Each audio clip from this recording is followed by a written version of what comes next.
Oh, hey, what's up? With spooky season in the rear view, Turkey looming like a hungry Pandoran, and Sandy Claus spreading his red and green glow across the land, I thought, maybe now is the right time to grab a nice warm drink, pull up a chair, and talk about the fires of creation. My name is James Golden, and today we're getting down with everyone's favorite misbegotten, misunderstood monster, the Promethean. This is Blacklist Redacted. Let's get into it.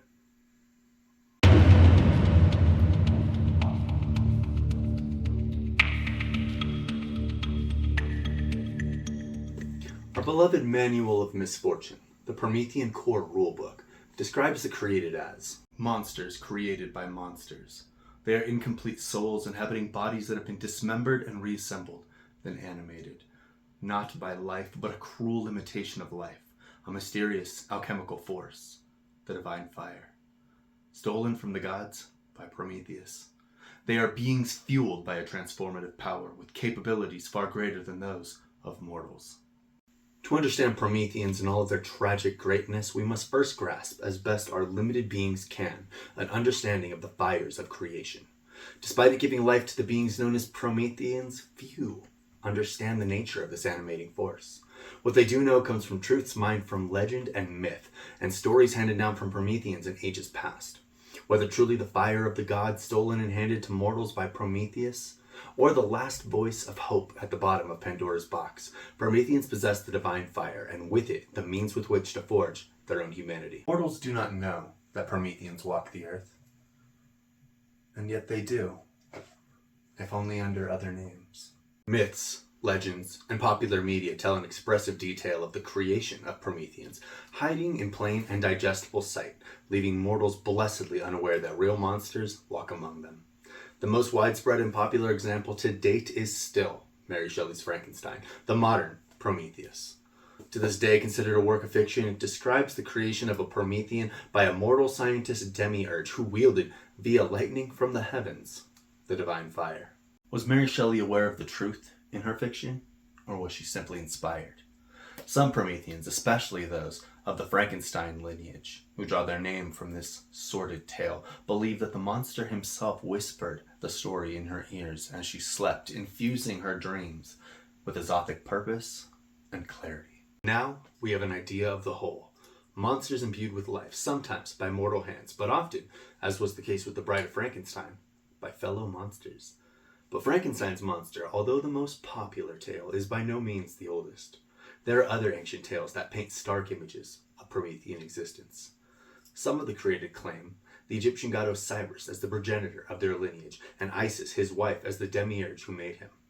Most Prometheans know the seed of truth in this tale, that when Isis gave her slain brother-husband new life, she worked the divine fire, and in doing so created not only a new Promethean, but a brand new lineage. Or what of the sculptor Pygmalion, who crafted beautiful Galatea, a woman carved from marble, or so the tamer stories say, given life by his need and the breath of the gods. These stories, myths, most would say, are examples of the veil in action. Drawn over the eyes of the mortal populace, the truth remains entombed in art, in works of fiction, and within the constructs of media. What these stories don't show is the whole picture. Yes, they portray mortals giving life to death via the divine fire, but they often fail to highlight that such acts of Promethean generation are exceedingly rare. Our good Handbook of Horror tells us that such acts have occurred only a handful of times throughout recorded history. Each act of creation resulted in a single Promethean, the first of their kind. Cast into a world that loathes and rejects them, it is no surprise that the created are racked with longing and loneliness. It should also come as no surprise that many believe that the miracle of their own creation could be replicated under the correct circumstances. Thus, the first of their kind created more of their kind, lineages of monsters, many of which are unknown to mortals, yet trek throughout Saturnine night all the same, a pilgrimage of suffering, hope, discovery, and torment. Because for all their hope and transhuman potential, the created do suffer. The fires of creation, the very thing that gives them life, is the very same thing standing in the way of companionship and a peaceful existence. Although they appear to be humans, Prometheans disgust mortals on an intrinsic level. And if that wasn't hard enough, the very ground warps and corrodes where they rest, While they walk, the failures of past attempts to create Prometheans rise up around them as Pandorans, threatening to literally eat them and their progress alive. To put the proverbial cherry on top, the very fire that animates them also makes them susceptible to destructive rages, fanatical cruelty, overwhelming terror, and even sometimes suicidal despair. Bedeviled by their own horrible creations and the sheer scale of the pilgrimage before them, Prometheans are lonely, distrusting creatures. Even so, a culture has managed to form up around them, enabling the rare and treasured few who can put aside their distrust to form into alchemical groups called throngs. The brand of that bond is a very real thing, seared into the flesh or plasteel of the Promethean as a testament, a tribute, a promise, a pledge to endure the torment of his fellows together. Now that we know a little bit more about the beings called Prometheans, let's talk about what it feels like to play such a character. Between movies, TV shows, video games, books, comics, and animation, there's no shortage of inspiration for a player sinking into the dead flesh of a Promethean. You know the story. The newly crafted, shambling brute. It means well, but is too hideous to gaze upon. Its early experiences through the folly and failure of its creator are those of abandonment and disgust. Surging rage gradually overtakes the monster's kindness, and it takes a life. The people rise up, feeling in their souls that dead flesh should not be given life, and they chase the monster down, backing it off a cliff, backing it down the crumbling stones of some dark and twisted castle. A literal classic. The misunderstood monster is an abomination icon. We've seen its like in movies about clones and robots and stories of artificial intelligence and life. But always doth the original return to prominence. Frankenstein will return to theaters time and time again, and it has even this year, for mankind never grows tired of playing God. But what does it feel like? The rage at your creator for making you in so flawed a vessel, the alienation from nearly all other life on earth, to wake with fevered dreams of people you have never met, knowing skills that you never practiced, discoveries of dead flesh and pyros. Promethean is a horrible life, set in a world of darkness, a world much like ours, both deeper shadows and darker mysteries. In such a world, those feelings of alienation become the theme of a chronicle, impacting its tone and the way Prometheans move through the world. Their very nature forces them to avoid masses of humans, lest they accidentally incite them into a torch mob. Then again, meeting others of their own kind is rare. When Prometheans do meet, their ideologies on the pilgrimage and life at the end can differ greatly. Some Prometheans believe that life is a competition, that the prize at the end is in short supply. Others shun the company of Prometheans altogether, unwilling to share the secrets they've unearthed on the back roads of life. In short, Promethean is a modern horror game, tinged with elements from medieval alchemy, ancient myth, and modern occultism. It's a game about monsters who want to be human. They envy mortals, for as weak, petty, and ignorant as mortals can be, mortals have something Prometheans don't. Each other. Imagine with me. Imagine, if you will, opening your eyes for the very first time, fully formed and somehow aware that those eyes are not your own, that your misshapen body is not your own. You have no knowledge of who or what you are, blinking in a foreign place, stammering for the first time with a tongue already mature. Your normal state of being is pain, as blood, bile, and other elements ignite the humors in your alchemical body. Everything is confusion. Everything is wrong. Prometheans have a term for that, coined in reference to Frankenstein's monster. They call it waking up on the slab.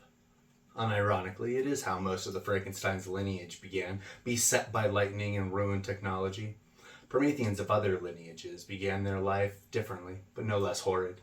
Some crawl from the earth or rise from water, but the end result is the same. Disorientation, pain, fear. If the creator is present, they can help their offspring through these horrifying first moments when speech has not yet set in, but the mind rages with questions. Unfortunately, Many Prometheans abandon their progeny before they fully awaken, unable or unwilling to witness that state of being that they once experienced. In this manner, Prometheans shamble through the world, learning rapidly, but never enough to make sense of their rebellious organs and exothic abilities. Most learn in short order that though they are comprised of dead bodies, they hunger terribly.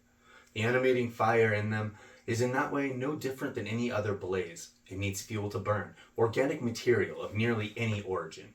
Roots, beetles, tree bark, even roadkill, all serve equally to keep the Promethean going. They find that they don't need too much sleep, only about 4 hours every 2 days, and can remain on the move for days at a time, stopping only when the body absolutely demands it. Truthfully, they'd stop more often if they could. To partake of a movie, a festival in the field, a bout of bar karaoke, but they can't. Disquiet, that word given to the pervasive and contagious feeling that Prometheans exude, it eats at a mortal, bringing their worst traits to bear in even the most benign of human beings. There are stages to it. A gradual invasion of hostility, shame, and rejection, infecting dreams and waking thoughts equally. If the Promethean does not move on, they may find themselves the center of a storm of ill will. Disquiet settles in without the Promethean's direct influence, but it can be triggered into subsequent stages by the use of Promethean abilities, which may also reveal the disfigurements of the created. Disfigurements is a term coined to describe a Promethean's true undead visage, which is disguised most of the time by the divine fire. What the divine fire is doing is attempting to give life to restored flesh. When a mortal is witness to that which they were never meant to see, disquiet sets in and advances in stage. From there, it's only a matter of time before disquiet spreads like a disease, infecting whole communities with targeted revulsion and hatred. Is it any wonder then that the feelings of despair, of loss, loneliness, and anger bubble up and over sometimes, blackening the kettle of a Promethean's manufactured soul? Prometheans walk this earth, unwanted and often unloved, seeking humanity with all of their hearts while being rejected by them at every single turn. They're aware that they should not exist. Dead bodies should not be given life. Technology should not be given life. Their organs and humors, arranged in the understanding of ancient science and alchemy, sometimes overload with pyros, especially in response to pain, fire, mass hysteria, terror, defeat. When this happens, the mind suffers, and torment floods the system. While in the throes of torment, Prometheans are not themselves, but the base, horrific monsters they were built in the image of. Caught in the storm of psychic pain, the created behave like abominations, entering mindless rages or becoming slaves to their vices, passions, and dark desires. They kill. They assault. They are not themselves. Unfortunately, these bouts of torment leave lasting impressions on Promethean's exothic radiance. One's ability to stave off and learn from it is recorded in their radiance. When two Prometheans meet, they take a measure of one another, deciding in that moment whether this created is a boon or a hindrance to their pilgrimage. Torment, while not in and of itself a deal breaker, suggests that a Promethean who has repeatedly succumbed to it might be slow to learn, or of lesser character, both of which could prove dangerous on the life nomadic. What keeps such creatures going? Why wake at all? When the world is your enemy, and every day you shall be beset by cruelty and the failures of other Prometheans. I mean, why press on? Why continue? Why hope at all? Because there's light at the end of the tunnel. The Promethean's base matter is akin to lead, while the soul, the aurora, the new dawn, is associated with gold. Do you see where I'm going with this? Many Prometheans prescribe to a regimen of alchemical study called the magnum opus, the great work. It is a lifelong journey of experimentation and personal refinement. The Promethean's body has already undergone the stages of putrefaction, dismemberment, and resurrection, but it has not yet attained the dawn. Until he is perfect, all of his works shall suffer. When this mythical dawn does occur, it is said that the Promethean attains a true soul. Their imperfections melt away, and they assume a mortal body of around 21 years old, the rest of their mortal life ripe and in front of them. Ain't that the dream? Not just a dream. A hope so beautiful and blinding that Prometheans will walk through literal hell to obtain it. Those rare Prometheans who have achieved this state are the created no longer, but something beyond refinement, beyond the wretched state of Promethean existence. They are the redeemed. Beautiful, that existence so tragic, born of hubris and carried by necessity, can purify into so magnificent a state, one not likely to be squandered or taken for granted. But how does one work something as intangible as a soul? Can such an ephemeral thing be refined as the hopeful on the pilgrimage believe, or is the ugly truth found in abandonment of the pilgrimage and its wandering, elusive paths? Next time, on Blacklist Redacted, we'll dive deeper into the core refinements and their lessons to learn more about the misunderstood monsters known as Prometheans. And if you'd like to see examples of Promethean the Created in action, check out The Wrong Side of Heaven, our Promethean Chronicle, nearly every week on twitch.tv/sanguineuniverse, as well as right here on our YouTube channel. Once again, my name is James Golden, and it is my pleasure and privilege to share with you these twisted tales. The days are trying, but remember, bright may be the day, but sanguine is the night. I'll see you next time.